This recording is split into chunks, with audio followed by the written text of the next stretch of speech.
দ্রুততম সময়ের মধ্যে নির্বাচন দাবি করে আসছে বিএনপি। তবে সংস্কারের জন্য অন্তর্বর্তী সরকারকে যৌক্তিক সময় দেওয়ার কথাও বলছে দলটি। ঢাকার গুলশানে বিএনপির চেয়ারপারসন কার্যালয়ে সংস্কার ও নির্বাচনের প্রশ্নে বিএনপির মহাসচিব ফখরুল ইসলাম আলমগীরের সঙ্গে কিছু কথা তুলে ধরব আপনাদের মাঝে। প্রথমত তাকে প্রশ্ন করা হয়েছিল, জুলাই আগস্টের অভ্যর্থন পরবর্তী পরিস্থিতি নিয়ে আপনার মূল্যায়ন কী?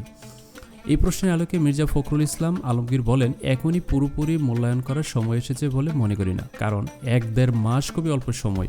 আর পরিবর্তনের পর যে সরকার এসেছে সেই সরকারের অবস্থান, শক্তি ও সক্ষমতা তো আমাদের বুঝতে হবে।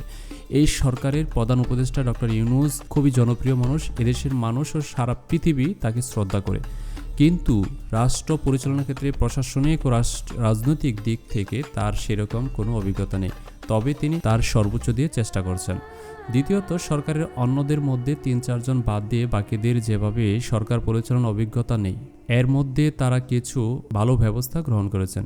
তবে একটা জায়গায় আমার খটকা আছে, তারা সংস্কারের জন্য যে 6টি কমিশন করলেন, এটা করার আগে তাদের রাজনৈতিক দলগুলোর সঙ্গে কথা বলা উচিত ছিল। একটা বিষয় হচ্ছে, রাজনীতিকে সম্পূর্ণভাবে এড়িয়ে যাওয়া একটা প্রবণতা লক্ষণীয়। এখানে রাজনৈতিক দলগুলোর সঙ্গে কথা বলতে হবে, তাদের মতামত জানতে হবে এবং তার ভিত্তিতে সরকারকে এগোতে পারবে। পরবর্তীতে প্রশ্ন করা হয়েছিল, অভ্যর্থনে মানুষ আসলে কি চেয়েছে, এখন কি চাইছে? এই প্রশ্নের আলোকে মির্জা ফখরুল ইসলাম বলেন, মানুষ প্রাথমিকভাবে চেয়েছিল আওয়ামী লীগের পতন, কারণ আওয়ামী লীগ দীর্ঘ 15.5 বছরে রাজনৈতিক ও অর্থনৈতিক একেবারে ধ্বংস করে দিয়েছে, প্রতিষ্ঠানগুলোকে ধ্বংস করে দিয়েছে। সেজন্য মানুষ আর্থসামাজিক ও রাজনৈতিক পরিবর্তন চেয়েছে।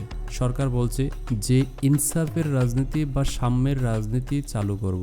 আমরাও বলছি, আমরা সংস্কারের 31 দফা দিয়েছি, সরকারের কাজ দৃশ্যমান হতে হবে। আপনারা এখন কি চাইছেন? এই প্রশ্নের আলোকে মির্জা ফখরুল বলেন, আমরা চাইছি নির্বাচন ব্যবস্থা, প্রশাসন ও বিচার বিভাগ, বিশেষ করে এই 3টি ক্ষেত্রে দ্রুত সংস্কার করা হোক। এটা করে দ্রুত নির্বাচন করা আমরা চাচ্ছি। এর পরবর্তীতে আবার প্রশ্ন করা হয়েছিল, আগামী নির্বাচনে আওয়ামী লীগের ব্যাপারে বিএনপির অবস্থান কি? মির্জা ফখরুল বলেন, আওয়ামী লীগ যদি নির্বাচন করে জনগণ সেই ব্যাপারে সিদ্ধান্ত নেবে। তাহলে কি আওয়ামী লীগ নির্বাচনে অংশ নিলে আপনারা আপত্তি থাকবে না?